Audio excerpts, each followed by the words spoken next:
What you're about to watch is a highlight reel of a recent stream I did regarding YouTuber Noralities. Several years ago, Noralities uploaded several highly controversial videos onto her YouTube channel. She rose very quickly to popularity, and then all of a sudden disappeared off the platform. My stream that I recorded on it, it was interesting. Unfortunately, it was also immediately demonetized, so my intention here is to cut out the bits that were demonetize-inducing and present my concentrated argument regarding Noralities. Was she unfairly criticized and lambasted, or did she ultimately deserve the backlash she received? Joining me on this is Chloe Sunflora, another YouTuber whose channel I will plug in the description and who is extremely talented as well. So, without further ado, let's get to the highlights. Let's discuss today's subject, which is Noralities.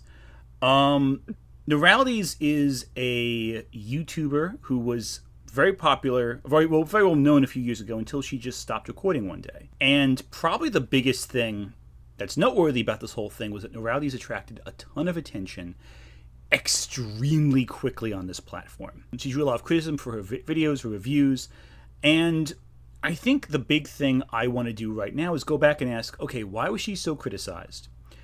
Was that criticism justified?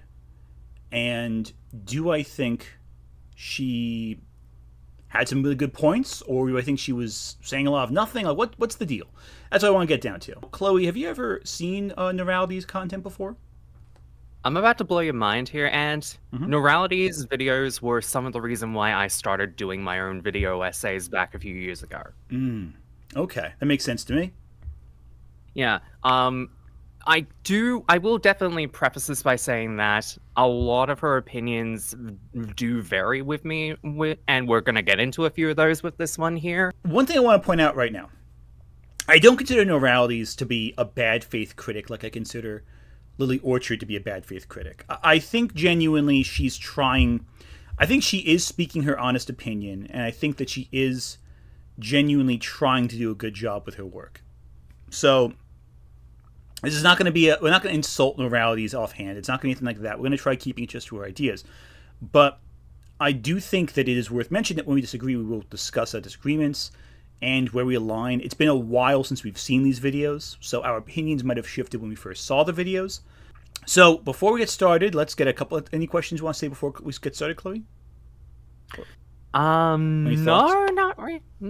not really. I will definitely say, because I didn't get to mention it before, the big reason why I specifically chose this one, because, spoiler alert, I was the one that was picking the videos that we're doing here today. The reason why I chose this one is because I noticed a very specific anime in the thumbnail for this one. Rurouni Kenshin was one of my personal favorite animes when I was first getting into anime when I was a youngster. I just, back when it came out as a dub in Australia as Samurai X instead of just being shown as Rurouni Kenshin. So, the history of what ended up happening with the mangaka has a bit of a, it's a bit bittersweet for me personally because I absolutely love the series, but I can no longer go back to it in good faith knowing that the mangaka has done horrific things behind it, and he's still making money off of it to this day, so I have not even bothered to watch the remake of Rurouni Kenshin because I know that it is directly supporting that horrible person. Yeah. So I'm kind of interested to see what is going to be discussed about with this one here because of that. Yeah, I'm kind of in the same boat. Kenshin was one of the first manga I finished from start to finish. That and I think Yu Yu Hakusho, when they were being published in the Shonen Jump magazine, and you had to like, oh cool, it's in Shonen Jump, and I want to read the rest of it. And I would religiously buy the manga volumes and read through everything. So I loved those videos, those manga. I adored them. I watched the anime, I watched Samurai X, and when the news came out, I remember I was with a few friends, all of us had grown up with Kenshin. We all were like, it took a second for us to absorb what we had just read. Like, we're kind of like, oh, okay. And then we kind of did what we were doing, and it kind of was sinking in slowly the full implication of what we had just heard, and the fact that he just got a light slap on the wrist and then kept making more manga and is tied in with the financial success of all these new shows. It's arguably, I know we could. I made a video recently about Harry Potter, and I criticized J.K. Rowling in that, and that's one thing right there, that she's profiting from the works. But there's something very different about Kenshin, because I still think that's a great piece of fiction, and knowing what he did is horrendous, and knowing that he's just got like the most minuscule of repercussions for it is absolutely awful. And they're going to discuss in this video too, so I'll save more thoughts there for the complexities and specifics, but he got nothing at all in response to this, what would destroy someone's career, what should have destroyed his career, quite frankly. Yeah, I will definitely say that for those of you who are wondering why I'm not directly mentioning it, it's because, to be upfront, I've already demonetized this video enough for Anne, so I don't want to have to bring up the fact that of what exactly he's done. But also it's the fact that this information is very easily accessible. It's even on his Wikipedia page at this point. So, and it's been like 13 or 12 or 13 years since these revelations came out. It's something I feel like should be a lot more common knowledge by this point. Agreed.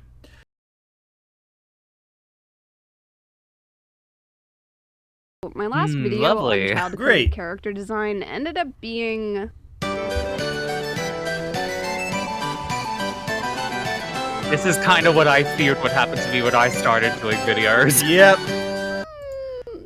I don't want to say popular because that feels wrong, but it did receive a larger response than I am used to. And to the audience of people who did not agree with me, well, okay.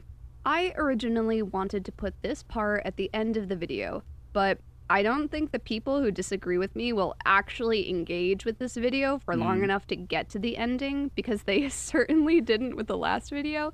Oh, so yeah. Funny how that follow-up happens. Statement. That's the thing, too. With every video I've had that's controversial, the engagement rate suddenly drops from the beginning, because you get people who come from a troll video or troll response. They click on the video, leave a comment, then leave.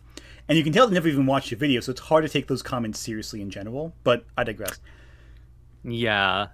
People are now saying they can see the resemblance between me and Noralities physically based on the avatars used. Hmm. We'll keep. I'm gonna Dragon Maid compartmentalize video, that. I guess. Yeah. I know it seems silly to keep talking about this and like I'm wasting my time, but I genuinely want to believe that most of the people who disagreed with me are not acting with malicious intent, but are just simply misinformed or maybe a bit confused. If you are willing to take the time to actually listen to my side and then you still disagree with me, then that's all I can ask. Because there is no conversation at all if you're not even willing to engage in the first place. So before you start writing a comment on this video, I want you to really take some time to think critically about which side of this argument you want to land on. The reason I brought up the All right, I'm gonna pause it right here because I think it's a really good point. And I also think she makes a mistake here, too. Okay, so with Norality's point, what I was trying to say is that I think that on one hand, what she's doing is she's trying to encourage people to engage with her discussion. But I think she's making a mistake saying that the only reason you would disagree with her is if you don't understand the argument. That's a mistake, I think, on her part. Because what it does is it positions you in a way where you are positioning yourself as the one who is right no matter what, and there's nothing to learn from the situation. Which can be off-putting to an audience who may genuinely be like just kind of neutral and reacting before thinking things through. You're not going to win them over with that. But then again, the question becomes, do you really want to win an audience who is being so negative over it? It's one of those things where it's complicated. There is no easy answer, but I think that by making that statement, you are feeding into their opinion, and that is going to actually backfire in their response to you. That's my opinion, based purely on someone who's been in a few controversies. It's sometimes better to say either nothing or to invite people to engage with the discussion and kind of leave it at that, or you heckle them. One of the two, because you either go all the way or you go none of the way. It's one of the two extremes. Yeah, it's really just one of those things, and I immediately was just thinking to myself, oh no, you're wording it like that is only going to make things worse. I feel like wording it in a matter like that where it's just like, oh, that she's like the one that has like the right opinion here is just like, it's already starting off on the wrong foot with that one there. I feel like if she worded it just a bit more neutrally, where she wasn't making herself to be on the high ground with that one there, I feel like it would have been a lot better, to be honest. Anyway. Author of Rurouni Kenshin not facing jail time or even being fired for his possession of roughly 100 DVDs of not anime, actual human children, was because he is not the exception to the rule in Japan, he's kind of the standard.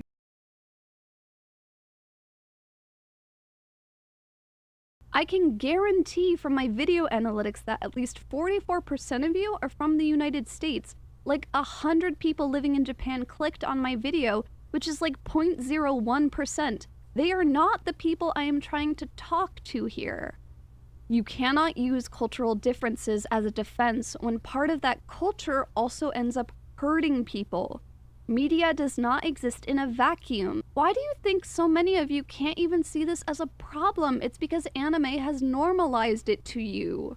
And I want to stop here. Yeah, same. Oh, you first. You first. She's making a very good point. Like, she was making a very good point in relation to, number one, why Rurouni Kenshin's mangaka doing all of that is really bad, especially because, to put it into context, the amount of stuff that he had at that period of time was so much to the point where they didn't just think he was like in possession of it, they thought he was distributing it to others at that period of time. They 100% did assume distribution, but they never charged him for distribution. It's also very good to bring up all of that in relation to the differences between cultures between Japan and the US, especially because she's bringing up some very good statistics in relation to all of that. And I feel like making that as part of the argument is very good. Where she really loses me in relation to this is about how, and this may be something that gets brought up a lot with this video specifically, but with the way that she sounds, I guess the best way to say it is very preachy at the very end. Like, it sounds like she's really trying to be all like, why can't you understand this point about it? When it's just like, I feel like I feel like if she just cut it off right before that, as she goes into this bit, I feel like she would have made that point very concise and not as like very like she's talking down to the people that she's trying to make this point to. And I feel like this is going to be something we might be revisiting as part of this. If it is, great. This is going to be fun. But one thing I will definitely say in relation to that is that her points that she's making at the end of the day, the baseline points that she's trying to make with this, they're absolutely correct. I just feel like the way that she is talking about them really needed a lot more work and a lot more like a lot better in terms of like actually vocalizing it a lot better. That didn't make it sound like she's trying to talk down to her audience.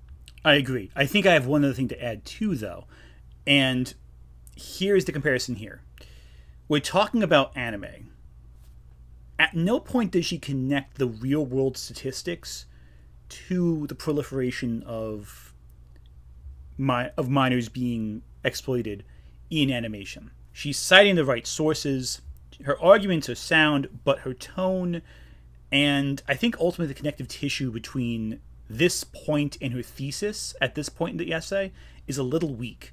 At this point, we're not saying that she's wrong. We're just saying that her argument could be better crafted, more refined. Oh, yes.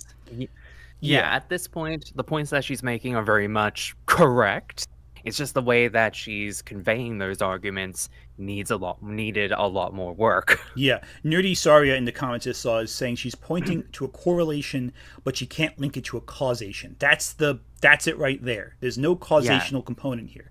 There is correlative elements, and to frame it as correlative would be a better argument. The problem is she's making it sound like it's causational, and even if that's not her intent, it's how it sounds, and that's a mistake. A common mistake a lot of people, myself included, have made, but it is a mistake. Anyway, back to Noralities. I think we can get sidetracked on this for a while. Yes. And also, none of this matters anyway, because guess what I found out after making the Dragon Maid video? The author, Cool Kyo Shinja, has drawn at least one of which is 194 pages in length. Do you know how long it takes to draw nearly 200 pages of anything? This is a theme in Dragon Maid for a reason. Still, I'm not sure why she opened up that discussion at all. Yeah, part of me is just thinking to myself, why are you going down this specific rabbit hole? Because this kind of opens up the floodgates a bit more for a not so great discussion to be had in your comments, which I get the feeling did in fact happen. Oh, I'm sure the comments are a nightmare. I'm not going to bother checking. I can just assume. Yeah, I was going to say, please do not go into the comment section for this one. There is nothing good that's going to be in there. Anyway, so this is a topic that I have no idea why you went down this rabbit hole. I see the logic of your argument as an isolated argument.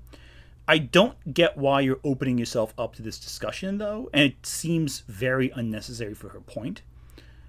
I'm saying that you, like, I'm talking to you to Noralities for this video. I wasn't catching that. I don't understand why she's doing this. It doesn't make sense to her concept, and she started talking about, Kenshin and all that, and she talked about the Dragon Maid manga artist doing all this Shota stuff. I don't think it's... I just think it's like opening herself up to a lot of criticism a lot of discussion from people who are going to take her argument in bad faith and misdirect the entire stuff. I'll be upfront here. Mm-hmm. I feel like she, when she said that she was going to leave this at the end of the video, but instead put it at the beginning, I feel like the better option would have been that you could have just made this an entirely different video, like a short follow-up to the Dragon Maid video. Agreed. And then you release that as a separate thing, and that way it doesn't bog down an already very lengthy video, if we're being honest here, about a completely different topic, just for you to make, just so that you can tack on a response to your previous video. Like, Agreed. This feels like it's kind of just bogging it down to begin with, and it feels like we're already off on the wrong track here. And I'm not surprised that a lot of people kind of tuned out throughout this or completely skipped this bit, because it really does feel like it's not what we're here for. Get to the point already. Yeah, this is a bad track to take your conversation down. It's just inviting negativity in a way that's, I think, very concerning, and it's just a bad idea for this. And again, people in the comments I'm seeing, aside from the one responding to the one Lily Orchard stand in the comments, hello there. Apparently, the big question is, what's the thesis of this video? Like, we haven't even really got into that point. Yeah, we don't know what the point of this video is yet, and the problem is that, and again, I get it. There's a temptation to respond to negativity, especially the sheer quantity of negativity that she received.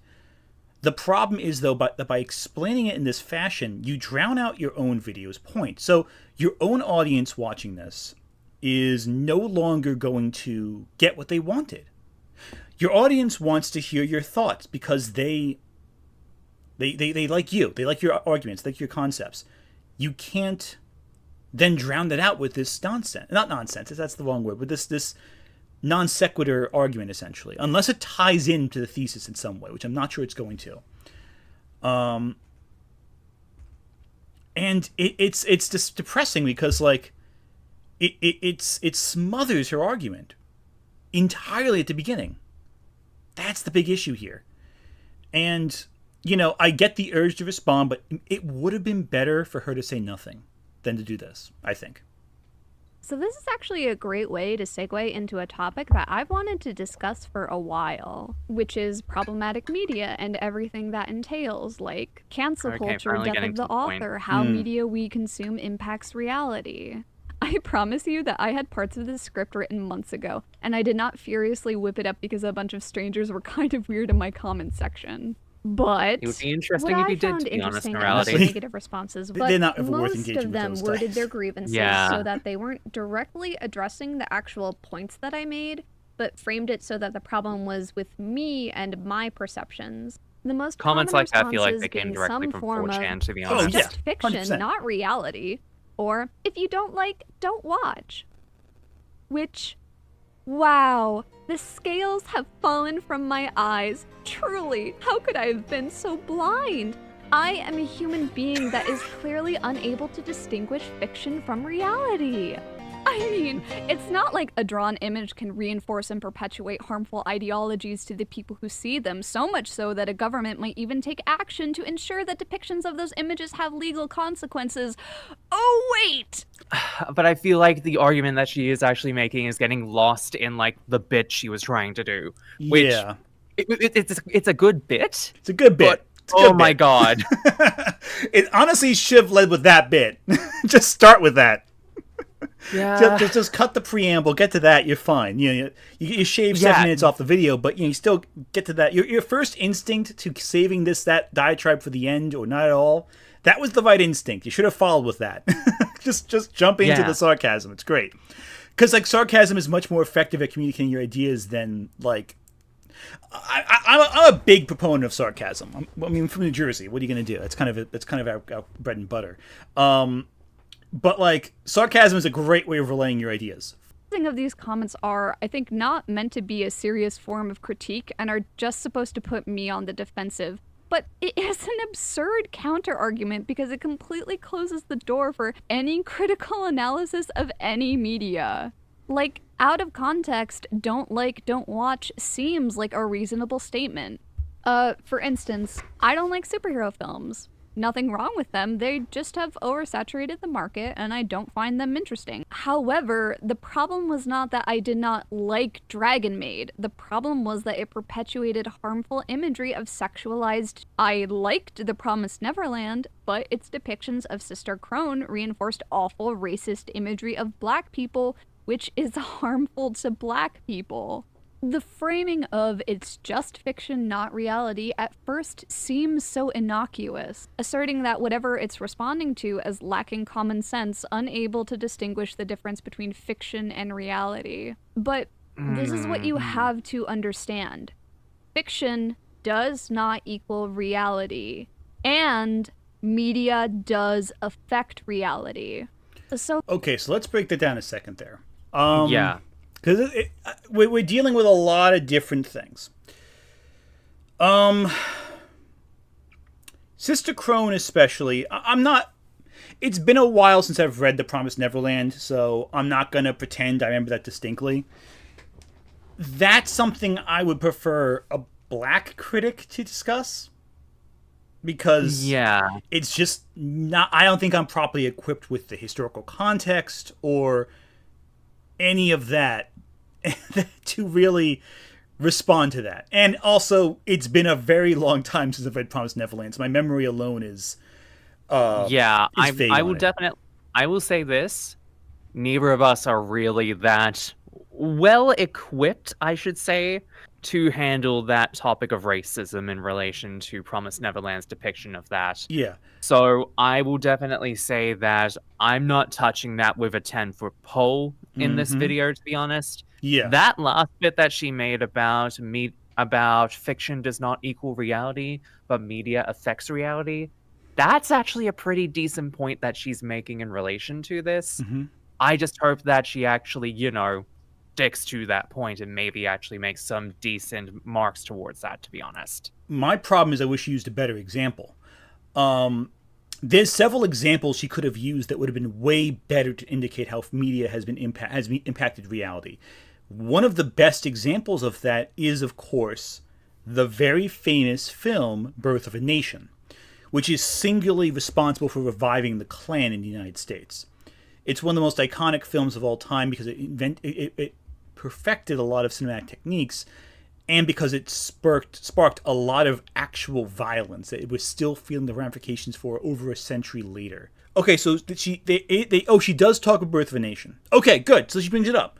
That's good. I would have preferred her to bring it up sooner, but if she talks about it, that's perfect. Then that's exactly what we need to have happen. That's perfect. But yeah, no, depictions of children, that's the tricky part. She hasn't yet tied in that, because here's the thing, you can look at it from two different perspectives. That the media depicting children this way affects reality, or that the reality affects the fiction. I would be more inclined to say, much like with Dan Schneider, much like with Woody Allen, that the creative minds producing this work are the ones taking their own preferences into the media, and that's what's affecting the media. That you don't want to support someone who normalizes these concepts.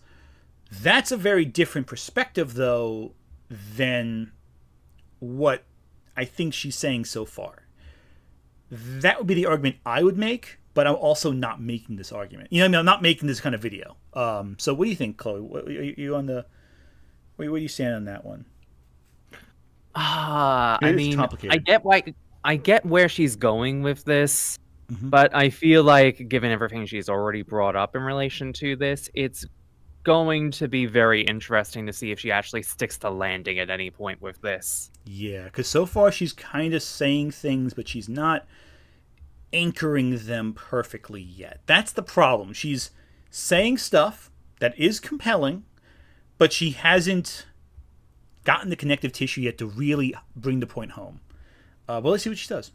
Well, let's unpack both of these statements, starting with fiction does not equal reality. I think the urge to use "it's just fiction, not reality" as a defense has increased in popularity, honestly due to the recent and frankly outrageous examples of online fans openly harassing and doxing content creators.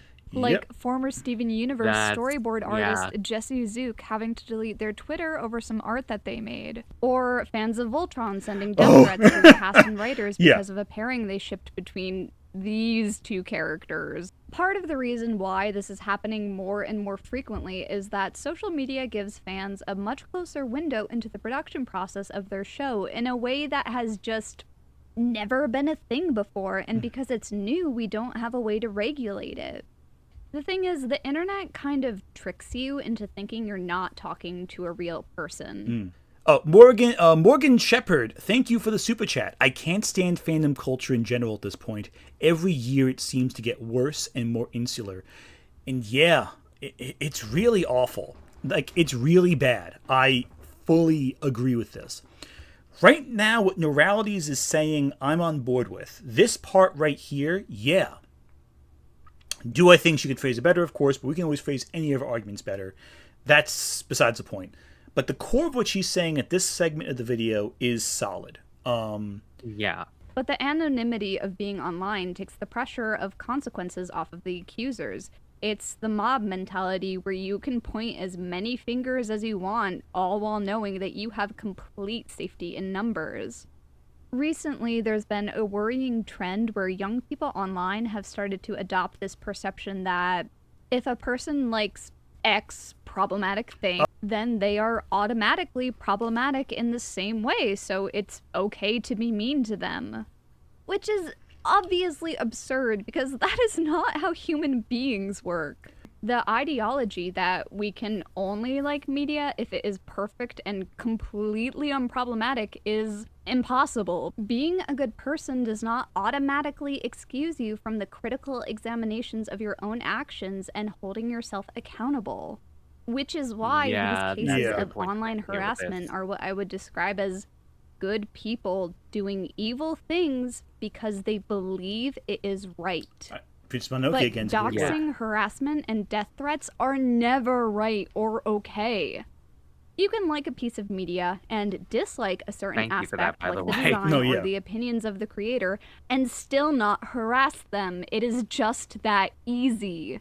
I can enjoy My Hero Academia and also it's gone in the reverse in the last 3 years. Yeah, you would think people would do better with that sort of thing, but no, it's gotten arguably so much worse in the 3 years since this video got made. Oh yeah, no, and again, using media in both directions. You know, things have to be one extreme or the other, and it's even in leftist circles, the same thing has happened. You know, where people are saying, oh, we have to be progressive, but the progressive side of it becomes very restrictive. I've seen people on TikTok push for the Hays Code to come back. Like, like they're so into the purity angle of it that they want to restrict the artistic movements and statements of people they're claiming they want to protect. Oh yeah, So it's messed up. Also, also on the topic of this one, I'm loving that she's bringing up this part of it, because this is one of the big reasons why I almost got turned off My Hero Academia for a while, because of the fucking great boy. So let's see what she has to say about that. You mean bisexual icon? Canonically bisexual. I feel like he is basically a shonen trope that should have died 2 decades ago. What? You mean Master Roshi wasn't enough? Master Roshi was endearing to the point where he's goofy, but he also has like genuine morals to him, and he actually is a credible fighter. Grape Boy, on the other hand, I'm pretty sure I don't remember him having a genuinely good fight in him. Yeah, no, it's ridiculous. Honestly, Master Roshi also has some good stuff too that he does in the movies, but like in the show, and I love the part in, this is getting sidetracked, I think it's World's Strongest, where the scientist is defrosted after 50 years and says, "Bring me the strongest fighter in the world, Master Roshi." And it's like, yes, for he is the strongest. Yeah, and like, I feel like that's a very good thing for Roshi specifically, because I feel like by that point in Z, he had become super outclassed by his students. Which is funny because Super brings him back. Like, Mineta is just irritating. Mineta isn't just a pervert, he's also annoying. And that's a key distinction. Like, Stormy Soup in the comments is actually making a really good point. A lot of puritanical children in fandom spaces that use progressive language to dress up very conservative beliefs. Yes, that is what I was talking about before with the pro-ship, anti-ship stuff. Yeah. Anti-shippers are very much using that to try and push conservative language in online spaces, and the fact that they use harassment campaigns to try and push that language to basically say, if you're doing these things, you deserve what you get. And I feel like that is arguably some of the worst things that has happened in the last 2 years, because it has driven great creatives off the internet, and it has literally put disabled people in positions where they are unable to work and they are unable to feel comfortable in what they do. I feel like that is a very good point to make. Thank you so much for bringing that up. 100%. I missed that comment entirely. Thank you, Chloe, for bringing that to my attention. We are getting a bit more sidetracked from there. Let's see what she's talking about with Mineta. Yeah, let's talk about Mineta.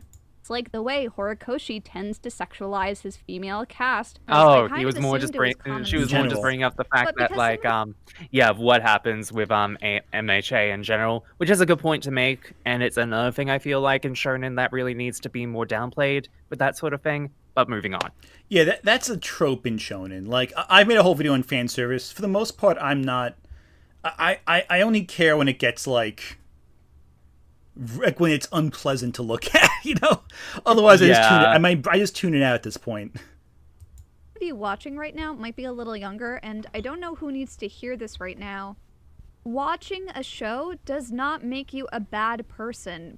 Period. Yeah. You can't let yourself feel bad about something that you had no way of knowing about. Full disclosure, part of the reason why I'm so passionate about this is because I went through this experience with Rurouni Kenshin. I loved the story as a kid. Here we go. The themes were fantastic. Yeah. I must have watched it all the way through at least twice. And it wasn't until years later that the news about the author came out, and when I finally heard about it, I was upset and I felt gross for ever liking it in the first place. Yeah. Accidentally given him money that he might have used to purchase child. I can't hold myself accountable for information that I don't know. Knowing about it now and changing my actions in the aftermath is what is important. I understand why "it's just fiction, not reality" is used to try and douse the fires of people getting upset and ruining people's lives over something that effectively matters very little. Whether your ship becomes canon or not is not worth ruining someone's life over. But this is not the end of the conversation, and there are... I think we should pause it right here just to discuss this for a bit, because with her reaction to Kenshin, I'm fully on board. That was my reaction too. Yeah, and the point that she made where she was just like, you can't hold yourself accountable for things that you weren't aware of, that is a very good thing, because a lot of people, and we were talking about J.K. Rowling earlier with her transphobia and whatnot. Yeah. I feel like I definitely will say in relation to this, a lot of people I've had to actually educate on in relation to her transphobic beliefs with that one. A lot of people weren't really made aware of that one until I have actually brought that up. So I don't blame them for indulging and doing things like that without that knowledge. Yeah. However, Harry Potter's weird for me, though. I made a video about it, so that's my opinions there. Yeah, I will definitely say, using that as an example, as like a baseline for that sort of thing, if you're going to go ahead and not be aware of that and still indulge in it, you can't hold yourself accountable for that period. If you're aware of it and you're still indulging in a creator who has done very problematic things and continues to do those problematic things, and you are very much aware of that, and you're still in some way or another financially supporting them through their media, then that is the point where you need to be held accountable. Yeah, but then again, what does that mean? You know, what does held accountable mean for like consuming media? Do you just get criticized? Because I don't think it gets really complicated where it gets like, what does being held accountable entail? You know, that's what gets complicated. Yeah, that's sort of the gray area with that one. Mm-hmm. But I feel like it goes much deeper with stuff like Harry Potter, because you can start to realize there is a lot of anti-Semitism and stuff like that. But I feel like if we go down that rabbit hole, it is definitely going to become like much far off track than where we're going with Kenshin. Agreed. Crimson Ender in the comments, follow him. He's pretty cool. He's good people. He's bringing up Lady Knight the Brave, saying how they've talked about these kind of topics really well. I agree. Lady Knight the Brave is really good. You should check them out. Their content's excellent. That being said, yeah, it's tricky. Like it sucks when the thing you love is corrupted by the actions of the creator. It sucks. Oh, Size in the comments too. Nice. Separating art from the artist is a personal choice. You can't force on other people. End of story, I say. And yeah, that's the thing too. Yeah. You can't force that on the other person. Every single person's level of comfort will be different. You know, saying with Kenshin, for example, and that's where it gets complicated. You know, Kenshin, yeah, for me personally, I can't really. I have the books right there, sure, but I can't revisit it because it's just so uncomfortable for associating the good memories I had with the work and the knowledge of the creator, and that's my personal choice. I can't force someone else to follow my personal choice because that's taking away their ability to choose. That's why when I say accountability, it's kind of weird because, like, what's accountable? You're going to say, hey, I don't feel comfortable with that? Okay, that's your operative. We're not going to fine you for reading Harry Potter, though. You know, like, it's just, that's your choice. I disagree with it, but I as long as you're not hurting other people, that's what it comes down to. If you hurt people, that's where it gets, that's a no. But, like, if all you're doing is just enjoying a piece of fiction, I'm not going to penalize you for that. It's just your choice to do that. Yeah, and a lot of people in the chat are bringing up Hogwarts Legacy with that one. The harassment campaigns that happen towards streamers doing that is in no way what I am talking about in relation to that. Agreed. That is one of the examples in which I will say anybody who participated in those harassment campaigns are not doing the right thing with that one, and they're actively harming the cause with that sort of thing. When I'm talking about like accountability, it's more just like making sure that like they're actively aware about what is going on, but like making sure that like they're aware that the choices that they are making with that sort of thing are actually like they have causation with that one from there. Yeah, and the problem with Hogwarts Legacy is that all this sparked over a game that was kind of shitty at best anyway.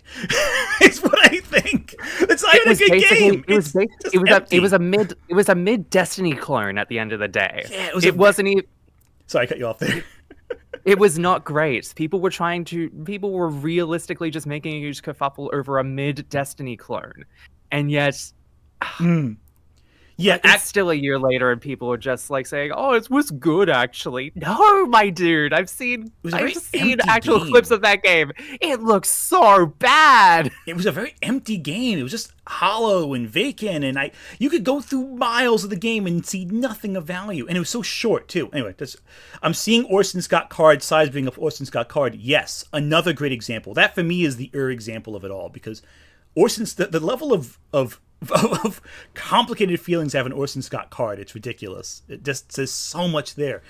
The problem is, I think, and this goes into the core of Noralities' argument too, I think, going back to that, the tone that she's taking throughout this whole video is that your ethical consumption of media impacts reality. Yes, fiction is not reality, she's saying, but fiction affects reality. That's her core argument. The problem there is, though, that by saying... The problem there is that it's a very blanket statement, and it's lacking a lot of nuance. H.P. Lovecraft, another example right there. Although, the difference there is H.P. Lovecraft is dead. That makes a lot of difference in terms of the ethical consumption of his work. At least I think, anyway. There's like no debate there. He's dead. Who cares? He's not going to make any money off of it.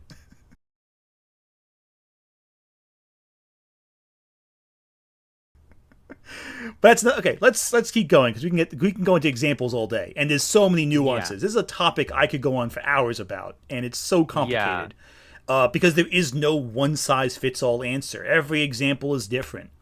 Basically, yeah. And again, there's the phrase "there's no ethical consumption under capitalism," because even if it wasn't the specific creator, there's some guy up there who runs the company who's being awful. Harvey Weinstein. Do you ever you want to watch Scream? Well, you're going to get money to Harvey Weinstein. Well, you were going to pay money to Harvey Weinstein. That's not your fault. There's no ethical reason. It gets into all these nuances, and it's very complicated. And Stardust Phantom, thank you for the super chat. This is why I religiously pirate everything Kenshin. Yes, if you enjoy it, pirate it. I fully endorse piracy on this channel. There is no argument there. Oh, that's a whole other discussion, though. Anyway, back to the video. Instances where it is worth examining problematic media, calling attention to the problems to the creator, and in some cases, discontinuing your support for it because media does not exist in a vacuum. And here's where I think I'm going to start disagreeing. Reality. More. Lately, when people have this discussion about how fiction isn't reality, they always seem to neglect to mention the follow-up, which is fiction does. The guy, thank you again for the super chat. Everyone forgot about Hogwarts when Zelda came out. Yeah, exactly. Because Zelda was a good game. Because Hogwarts wasn't a good game. Zelda, though, was fantastic. And then Baldur's Gate came out. Baldur's Gate, by the way, the Wizard game has like 16 spells in it, and like Baldur's Gate has hundreds of spells. And one's not a Wizard-centric game. Also, Baldur's Gate has Karlach, who right there already blows away any character in Hogwarts Legacy. I'm getting all het up. She looks like she could throw me over her shoulder and carry me to safety. Does actually affect reality. Which, this is not my opinion, this is a fact. One of the most notorious examples is the 1915 silent film Birth of a Nation. Some of you might be familiar with it because it single-handedly inspired the rebirth and resurgence of the KKK only a month after its release. Exactly what we were talking about before. And you might ask yourself, how did this happen? In the film, there is a black character played by a white man in blackface, and he pursues a white woman who is running from him because of his stated desire to get married. Under the presumed threat of sexual assault, she chooses to kill herself instead, and when the Klan learns about this, they lynch him. The framing of the film weaponized white women's sexual autonomy as something that was being threatened by sexually aggressive black men, and that white women were something that needed to be protected at all costs by white men. It framed the Klan as heroic Proud Boys who were upholding white American justice by protecting their women. And that message resonated with a certain group of people. At the time. All right, let's take a pause on that. I did mention Birth of a Nation before as a good example of how media can affect reality. But here's where I disagree, and it's a fundamental element of Noralities' argument. Just because media can affect reality doesn't mean that media will affect reality. Birth of a Nation is studied because it's an exceptional example. It's not the trend, it's the exception. And there were so few films at that time that this was one of the most widely watched films in terms of percentage of people who watched the movie, what they saw. This was widely watched, widely seen, and this is very complicated. This is not a topic that can be easily discussed. Because the question then becomes, this film is an example of a media affecting reality. Is it proof that all media affects reality? I wouldn't say that. But I would say it is a good example of affecting reality. It's... Oh, okay, a more lighthearted example. Sai mentioned in the chat, Jaws making people overly afraid of sharks is a good example, though. Yeah, that's a fair point. Yeah, Jaws destroyed beach attendants, I think, for a good decade after it happened, after it came out. Anyway, any thoughts on that, Chloe, or... Or you not wanting to touch that one with a pole? Yeah, this is once again one of those ones I'm just not going to touch because I do not feel like I am well equipped to do this. That's fair. You ever took a film class and had to watch Birth of a Nation, and the teacher's like uncomfortably enthusiastic about showing you this movie? I don't believe our film studies class ever handled Birth of a Nation, mainly because I don't feel like it really I don't feel like it's really relevant. Well, I don't feel like the curriculum would have thought it would be relevant for Australians to look into Birth of a Nation. Oh, good point, too. I didn't even think of that.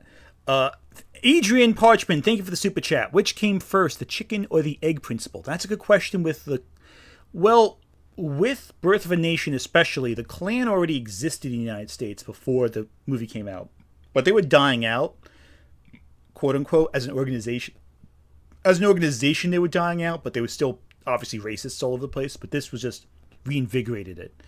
Anyway. Tail end of the Civil War, slavery was completely abolished in America in 1865, to which the Not KKK had originally been formed to as Backlash, before being suppressed later in 1871.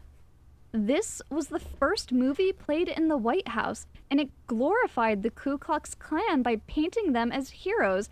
And now we still have to deal with the KKK being a thing up until 1944, and also literally now. Thanks! I hate it! If I tried to list every example of media that has had a traceable effect on reality, then I would literally be here. There were still massive amounts of bigotry in the South, even without the Klan specifically as an organization. Yeah. That it didn't just vanish and then come back. It was just this organization was birthed, revitalized, but there was still tons of racists in the South for decades, making it worse for black people. So it's not... It's kind of a oversimplified, but you're right, but there's a few details missing. All day. I could talk about Bambi causing deer hunting rates in the US to drop by half, the movie Fight Club being the impetus for New York's underground fighting circuit, George Orwell's works giving us a term to describe a very specific type of dystopia in a single word, Orwellian. Science fiction often has influence on actual scientific innovation and technology. Life imitates art because art affects humans. This is why positive representation in media is so important. It's because, like it or not, it has a direct impact on the human experience. Marginalized groups... Okay, let's take a step back a second here.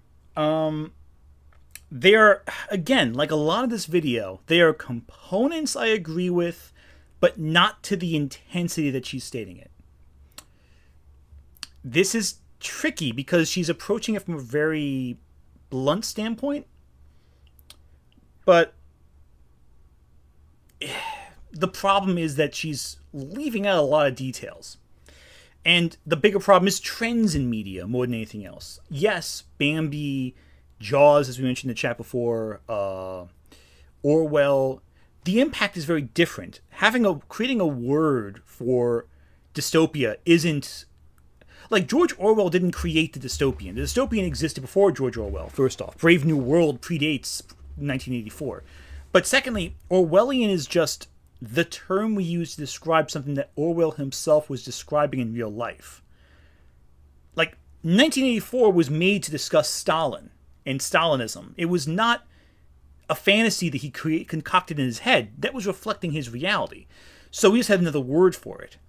Bambi, yeah, because you had people empathize with deer, of course they're going to stop hunting deer. Just like how the removal of cigarettes in film the removal of cigarettes in film correlated with the drops of smoking rates. Deer hunting correlated following Bambi in terms of a drop. Correlation. The tough thing is causation. There's very few cases where you can point to something and go, that movie caused this. Birth of a Nation is one of those few examples where you can say this movie caused this to happen, because you can directly tie them together. But it's very hard to say that media correlates with anything. In fact, Jaws helped correlated with some of the development in shark sciences, actually, because who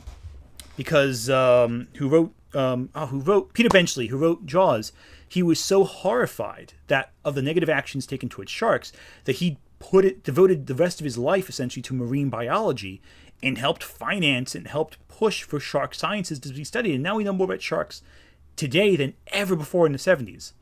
So it can affect things in different ways, but that's also not directly caused by Jaws. That was Peter Benchley acting on his own accord. So the problem here is we're losing a lot of nuance here. And trends in media are very different from specific media pieces that cause something to happen. That's the trick. And the problem is we are conflating a lot of different ideas together and making them sound like they're of equal merit or similar. And that's very complicated. It's not that I'm saying her heart's in the right place. She's trying to make some good points, but the problem is I think that she's oversimplifying her discussion, and in doing so missing out on a lot of the nuance of the complicated conversation, which is tough when you're making a video essay about it. That's my thoughts. What do you think so far, Chloe? I mean, the points that she's making are genuinely good. I'm going to continue saying that. Mm-hmm. It's more the general execution, I feel like, has just been the very flawed sort of thing that has really kind of been the major problem here. And I feel like we're about to get into another one with this one here, where it feels like, while she may definitely make some really good points here with this one, I feel like the overall message is going to be lost in a sense. Yeah, I think it's articulation. I think she's trying to say something really clever, and she's just not finding the right words for it. And she's choosing words that kind of, and again, it's tone, it's style, her heart's in the right place. This is not a Lily Orchard situation. It's not a Doug Walker situation. She's earnest about this, and she's trying to approach it from a good perspective. The problem is, I think she's just not, she needed, this script needed another draft. It needed another to really polish off the exceptions, to really pull back a little.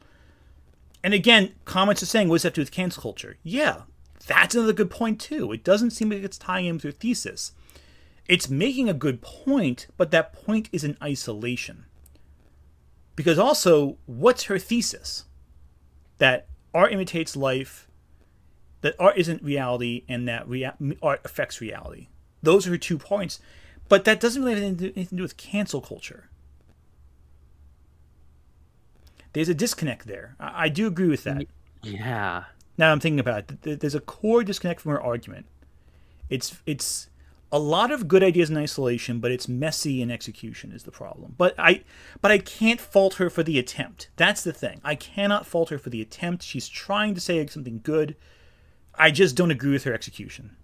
Groups being humanized by television or film is not only good for those groups to see themselves represented, but because it also affects how other people perceive them. Alright, so in hindsight, obviously making a film right after the Civil War glorifying the Ku Klux Klan was a bad move. This movie probably shouldn't have been made at all.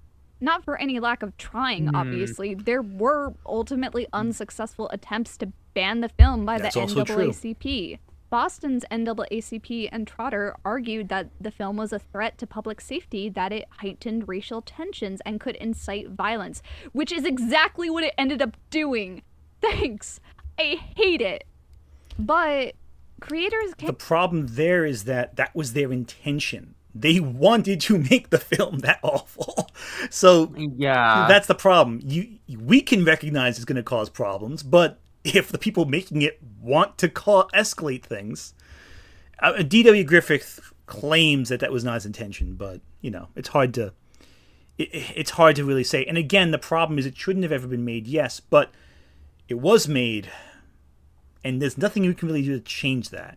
That's the problem. It exists. It's a thing that any of us can watch right now if we really wanted to. And yeah, it's awful, but we now live in a reality where that exists, and there's nothing we can really do about it. Predict the scope of the consequences of what they're making until after it's too late. Once something has been published, you can never take it back. Take, for instance, the 1975 Jaws. film Here we go. Jaws by Steven Spielberg, which sparked a huge wave of fear and anti-shark sentiment that have haunted human perceptions of sharks to this very day. This film ended up impacting the environment in a way that I don't think a lot of people are even quite aware of. Shortly after its release in the 1980s, when the sword fishery collapsed, fishermen decided to market the sharks, and the shark fin trade skyrocketed. Yep. Shark finning I didn't is even know about a that. Damn. truly horrible Yep. practice, which involves cutting off a living shark's fin and throwing the animal back into the sea to slowly die. It is a ghoulish practice. Yeah. Oh, is Even that though why there's sharks a are scar in fucking incredibly Finding Nemo? important to our Yep. ecosystem. And Peter Benchley, very famously, was horrified by this and spent most of his life in marine biology in reaction to stuff like this, which Oh, he that's felt- blowing my mind right now. he felt personally Now, the problem is Peter Benchley himself personally felt accountable for this. The other problem is this. You can't prove Jaws caused this. You can say this happened after Jaws came out, but this is a key element to this. This incident started in the late 80s. Jaws came out in 1975.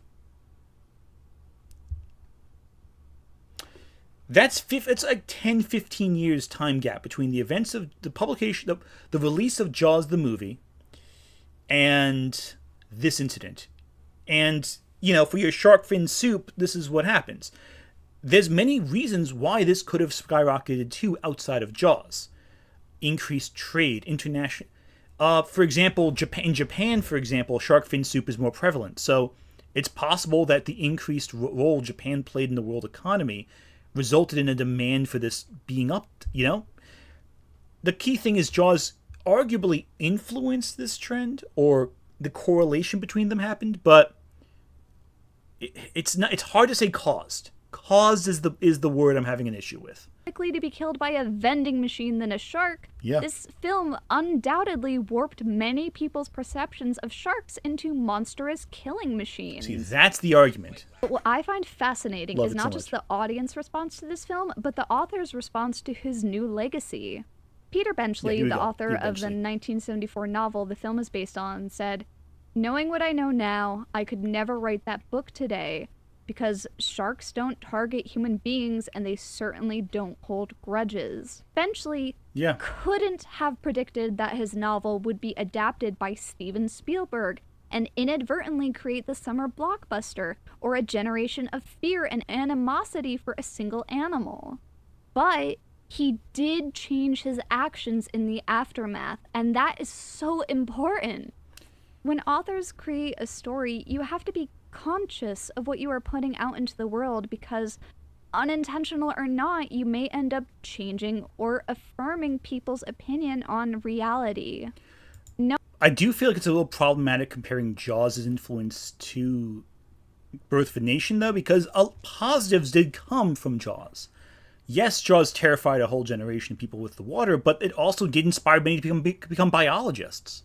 Marine biology skyrocketed because of Jaws. That's what I think. So, I don't know. I get what you're saying. I agree with that part, but I think correlating it with Birth of a Nation is a bit of a step too far. But anyway. No one is I going would to be not be omnipotent. thinking that. Classic Luigi fan. Thank you so much for the super chat. That's fantastic. Also, like, animal torture like this is unfortunately extremely common. While the popularity of Jaws couldn't have helped, something tells me shark finning would happen regardless. And not only would it have happened regardless, it was happening before as well. That's the thing as well. Shark finning was already a thing that was happening constantly. So the problem becomes, again, correlative. This didn't cause shark finning. It maybe sped it up more, but it was already happening to begin with. Peter Benchley, thankfully, and a lot of what we know about sharks now, again, is in part thanks to Peter Benchley's efforts. Not entirely, but he did spark a lot of movements in that favor. And again, Jaws is also a much better movie than the book is. I'll be a little biased there. You ever read Jaws? The book's not as good as the film. This is one of the rare occasions I think the movie is vastly better than the book. Obviously, but this is why it's so important to do research to avoid falling into certain negative tropes or pitfalls. But okay, there was no research though for Jaws. That's the problem. There was very little information we had available. Yeah. That's a little. You can't just say, "Hey, do more homework." There was nothing to read. They wrote the books on sharks after this. Exactly. You can't just go to the library and say, "Hey, I want a book on sharks." Oh wait, there is none. I guess I'll go online. Oh wait, what's the internet? Also, the other problem is the implication that Birth of a Nation was written because of ignorance. That was not the case. They were just bigots. That's a very different problem. Birth of a Nation was made out of actual bigotry. They were unrepentant. D.W. Griffith claimed he was sorry about it afterwards, but that's more of a that's a discussion that an expert on film history can tell you about. I just know what I know.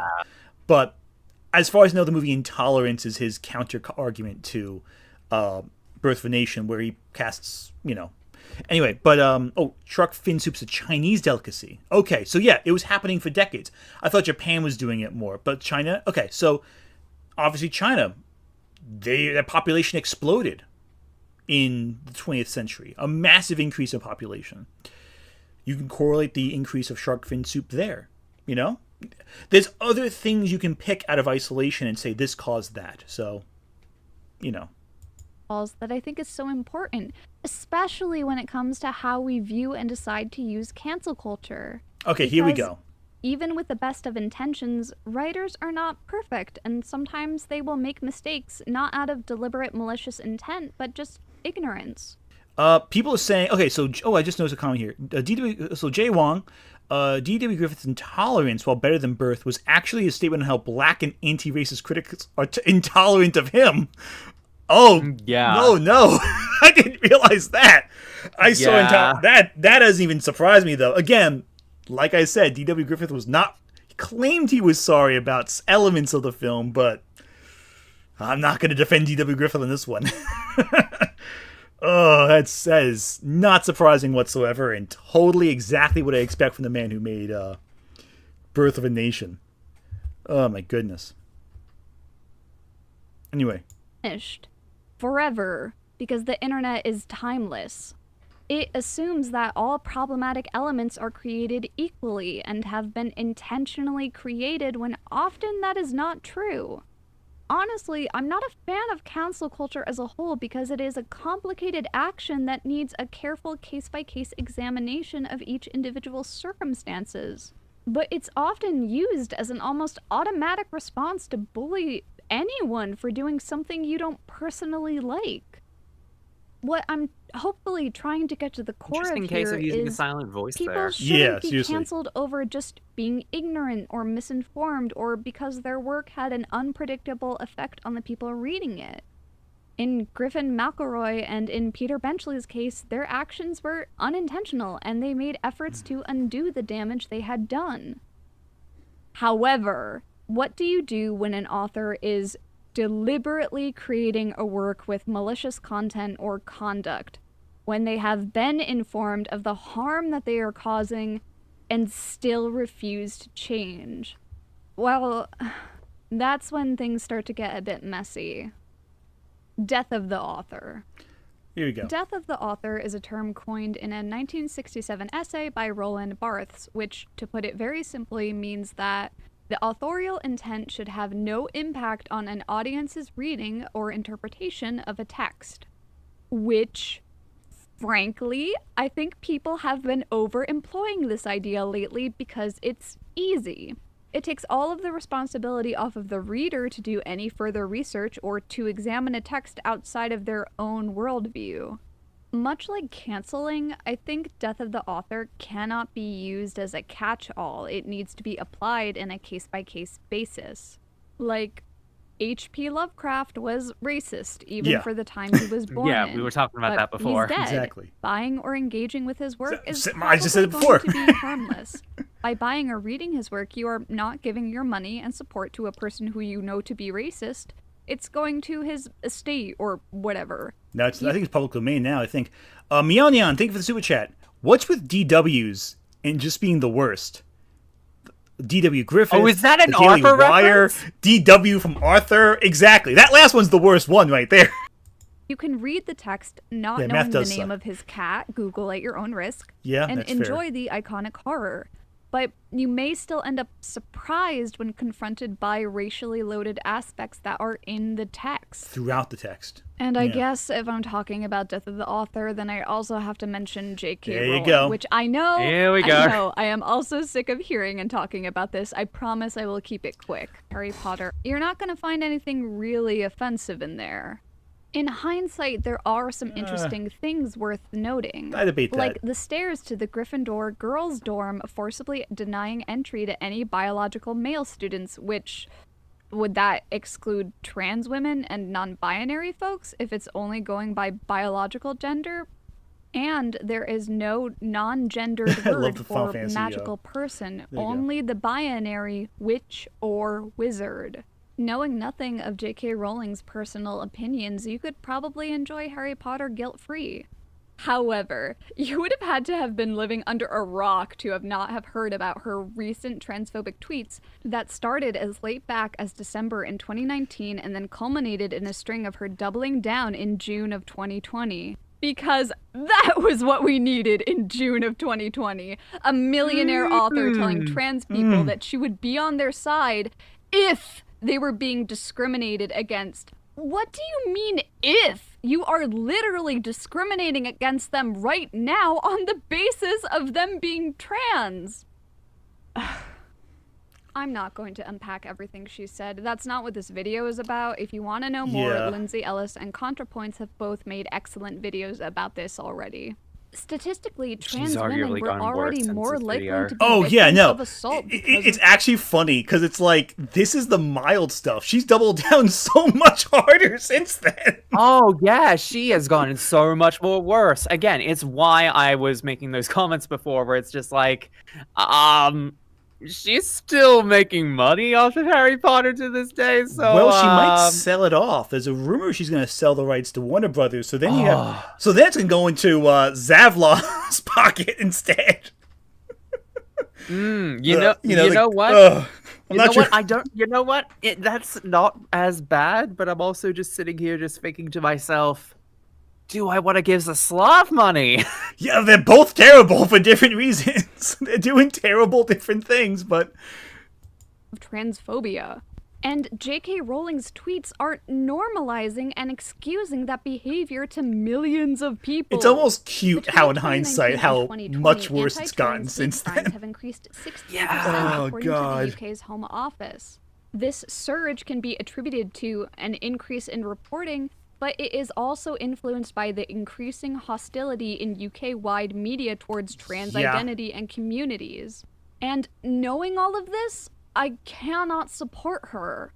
To be clear, I am not going to harass her. I'm just not going to engage with anything she makes. And I'm not going to spend money on her work because one of the charities she supports could be anti-trans, and I don't want to even indirectly contribute to harming trans people.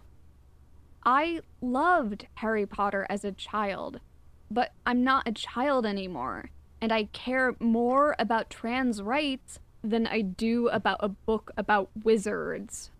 Again, made a Alright, whole video so about this topic, hopefully I'm so I starting won't to repeat make myself. my point clear here about why this is so important and why the decision to use cancel culture is a spectrum that should be used carefully. If you think about it as a line chart, then dead people would be in the middle. Like, nothing is going to happen if you cancel them. You can enjoy their work, but you may want to know ahead of time if they were an asshole just so you aren't surprised by it. And I on the will far say left, this. I I will pause this. Yeah. I feel like you could sort of make that argument towards John Lennon because of his past with being a known abuser of women, but it makes no difference because John Lennon has been dead for 3 decades at this point. Exactly. Well, actually 4 decades now that I think about it. Because he was killed in the 80s, right? I think he was killed 1980. I think almost exactly. I know where it was. Yes. I've so it's been in the area where he was killed in, so it's crazy. Yeah, so dude's been dead for 4 decades. You bringing up the fact that he was a known woman abuser. It's a good fact to bring up, but it's not really going to impact anything about his estate. Yeah. Also, I find it funny how she keeps referencing the Shadows out of Innsmouth, which is one of Lovecraft's less overtly vile works. Like, yeah, it's still vile in the conceptual. It's ultimately about interracial marriage and Lovecraft's fear of it. But like he's even more racist in his older works. Like by a mile. It's wild how that happens. People who literally have done nothing wrong. And then next to that, I would put people who did a bad thing, but unintentionally, and they tried to fix it afterwards. Griffin McElroy and Peter Benchley would be here. Oh, and also Nintendo during the Jinx controversy and the Porygon episode accidentally triggering seizures. That's a gray area. That's a gray area there. That's a big gray area. We're not touching that one. Yeah, especially Jinx. Porygon, that's different. That was seizure stuff, but like... They messed up, but they completely took responsibility for their actions and changed them in the future to try and repair the damage as best as they could. And then we get to the midpoint where this person was kind of a dickhead, but he's dead, so it doesn't matter. Like, you gotta use your own personal judgment for these. Like, is canceling them even worth it? Will it accomplish anything? Is the book that they wrote still perpetuating harmful ideologies? I don't know. Then finally, on the right side, we get to a person did or said a bad thing a long time ago. Again, you have to consider the context of when the statement or action was made. If it was brought to light, did they apologize sincerely? Are they in a position of power? Because maybe they shouldn't be. And then next to that, I would put people who are promoting hate speech or donating money to hate groups. People again. Like J.K. Rowling and Orson Scott Card actively being transphobic and homophobic are hurting the LGBT community, and they shouldn't be supported. And then Orson Scott Card's money has gone directly to conversion camps, quite frankly. So, there you go. He's hurt people you may know in your very life. Also, yeah, comments are asking, what does it mean to cancel someone? Like, what does that mean? It doesn't... Canceling is such a vague term. I don't know. Yeah, it always has been and continues to be such a vague term because of where it has gone with that one from there. Mm-hmm. Like, when people bring up the term cancel culture, it's definitely turned into such a dog whistle and it's such a nothing burger at this point. It's just like, what are you even talking about when you say you're getting canceled or you're a victim of cancel culture in a sense? Exactly. Also, I'm seeing people discuss Neil Gaiman's Harry Potter book. It's called The Books of Magic. It's a DC graphic novel. It's good. It's in the Sandman continuity. That's some good stuff. Also, if you want a Harry Potter-like story, Legends of Earth, the Legends of Earthsea, Earthsea, the Earthsea cycle. Ursula K. Le Guin's work. Read those. Those are fantastic. Deals with Wizarding School much better than Harry Potter. Also, I do want to make where- mention of people bringing up Jinx in there. Mhm. They are correct. Technically, Jinx isn't racist. It's Yeah. actually Ganguro, which is a different kind of subculture in Japan. Exactly. It just doesn't really translate that well in Western culture, which is why I feel like Nintendo needs to backpedal on it because of how it can be portrayed outside of Japan. Exactly. Because like you ask anybody what they think of when they see Jinx, they don't immediately think of Ganguro. Yeah, especially because these. Also, most people don't know what Gengaro is. That's the thing too. It's like Yeah. it's like in Japan, yeah, you know what it is because it's the makeup style, it's the lips, it's the everything. What was that one manga? Was it Peach Girl? Was that the one? Yeah, Peach Girl. Yeah. That dealt with that was the first time I ever heard of Gengaro in any media. Period. So when you're a kid, you're gonna have no idea what that is, especially in the '90s where. Internet wasn't really around that long. People may know Japan, but they wouldn't know like fashion trends in Japan. There was a level of disconnect. So yeah, anyway, but Jinx wasn't racist. Actually, though, if you want to read some really crazy cases of censorship, not crazy, like wild cases of censorship, look up some of the stuff that happened with Pokemon cards in the late '90s. There was a ton of wild things that were pushed back against. You wouldn't even expect it. People were upset with Alakazam for having spoons because of a cult connection. Some countries banned Alakazam because he had a star in his head. Just wild stuff. This person absolutely should be canceled is people who do a actual crime, like the author of Rurouni Kenshin possessing 100 DVDs of child, or Tatsuya Matsuki, the writer of the manga Act Age, groping a middle schooler. Yep. Alright, so I don't know how much clearer I have to be about my opinion on this issue when an author you like does a crime, and I mean like a crime that hurts people, not something like shoplifting or embezzlement or whatever.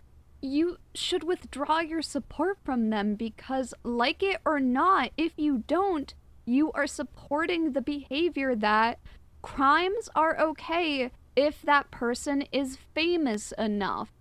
I cannot, under any circumstances, understand how people still try to separate the art from the artist in circumstances like Nobuhiro Watsuki, the author of Rurouni Kenshin, after knowing what he's done. Why would you still want to read anything this guy made after knowing that? Why would his story be more important to you than his consumption of media of children being conduct yourself with a little bit more empathy? How to move forward. Yeah, that's... You first, sorry.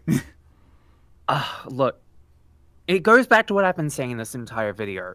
Noralities is making really great points in this video. She's making arguably some really great points and arguably just making it in a way that really needs to be said in the broader anime community as a whole, because there are a lot of problematic mangakas and anime directors and whatnot that have made such great works. Unfortunately, the way that she continues to say this sort of thing comes across as super preachy about pretty much saying, why would you still want to consume that after knowing what he has done? My response to that is simple. Because the story that was told before I knew about that, before that knowledge was made present to me, is such an impactful work. Yeah. And while I do struggle with that at points, I look at that, I can definitely see that in the lens of this was something that I can look back and I can just think to myself, right, okay, I get this creator did make some very awful things. Does this impact my enjoyment of what was made beforehand? So I guess my thought process on it is that I can get where people can come from, where they look back on a lot of things that they enjoyed and they can still look at that. Like, I don't judge people for still indulging or saying that if people still go back and say, oh, I liked Harry Potter though, I can see where they're coming from, but I disagree with that purely because of like what I've mentioned with Harry Potter previously. But in the case of Rurouni Kenshin as a story is great. I just know for a fact that I would never again want to look at any sort of continuation, like with the Hokkaido arc that has been going on that went on since 2017. I looked at that, it went, no, that doesn't exist. Mm-hmm.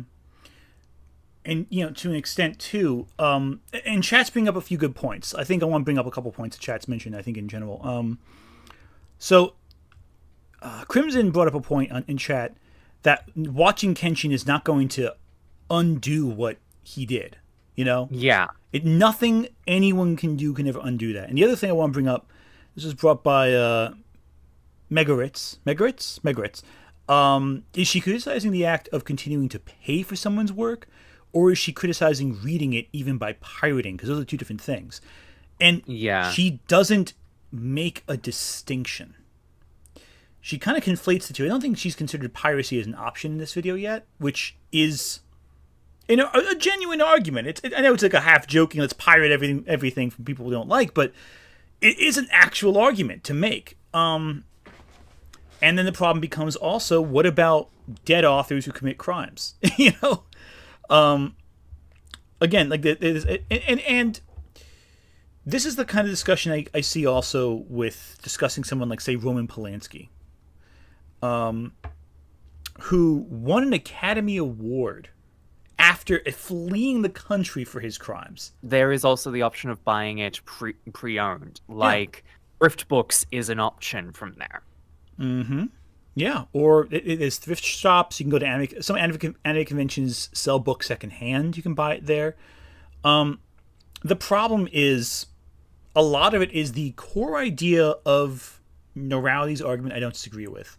It's the execution of that idea I disagree with. That continually is the problem I have here. The problem I'm having with this is that I agree with, in broad strokes, the general idea that she's arguing.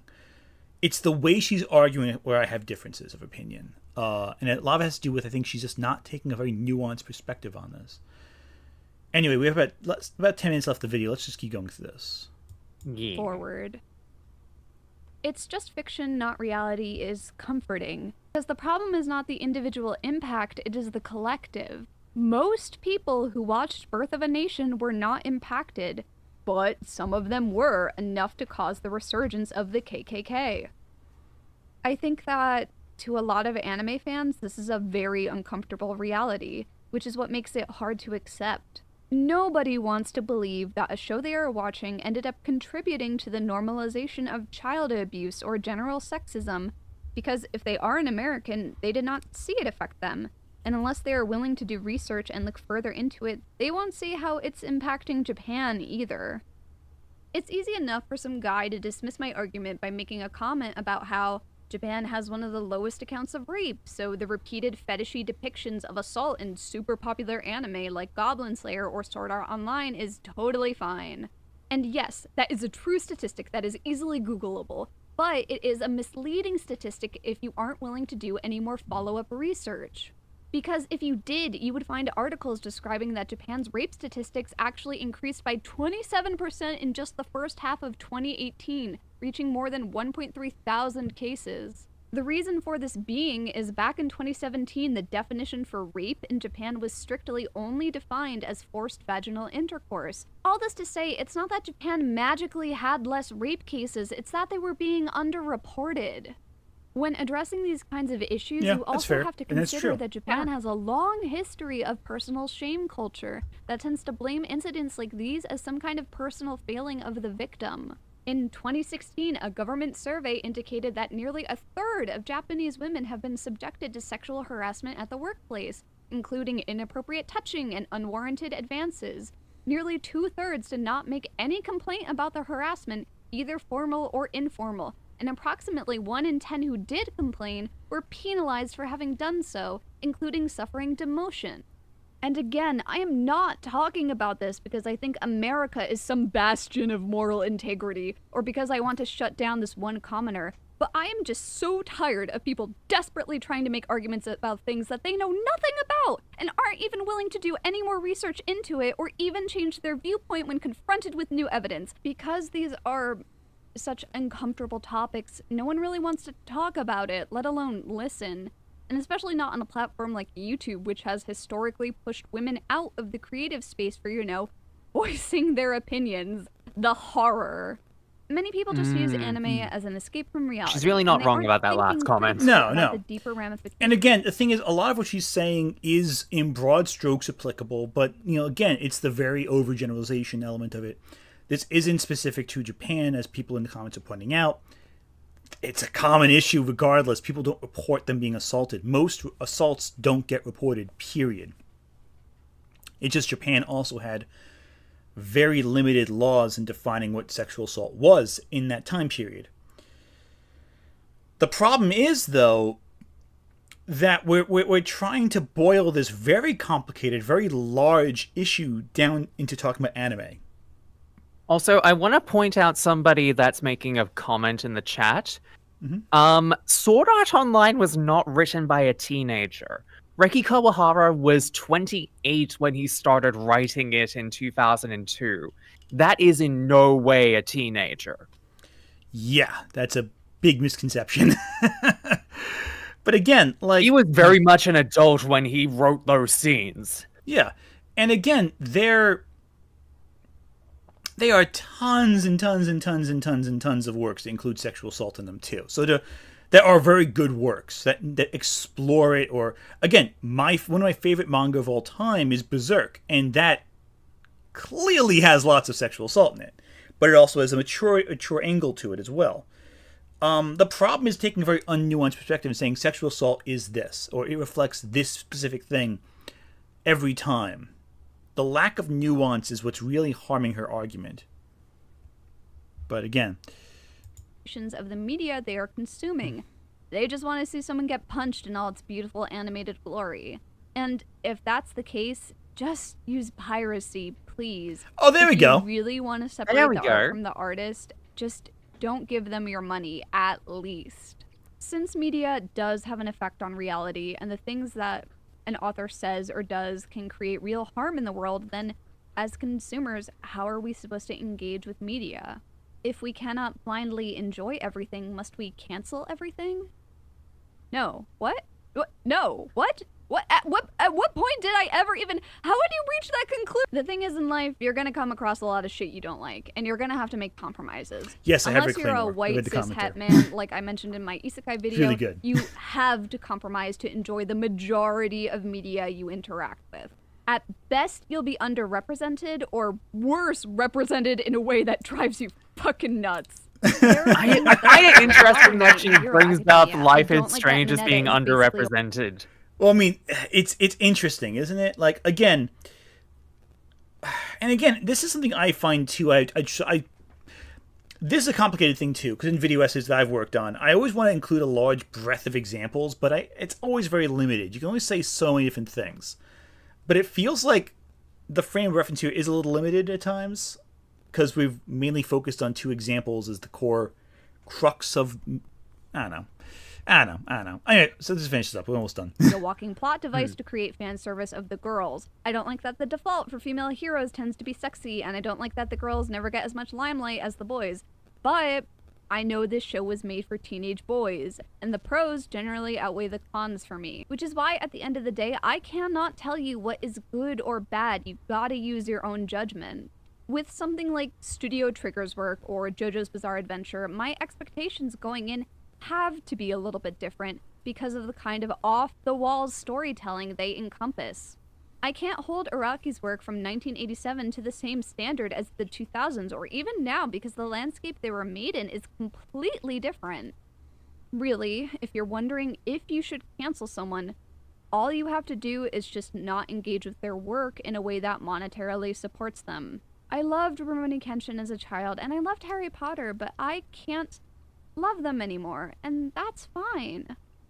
I would ask yourself, what really do you lose by choosing not to engage with a piece of media?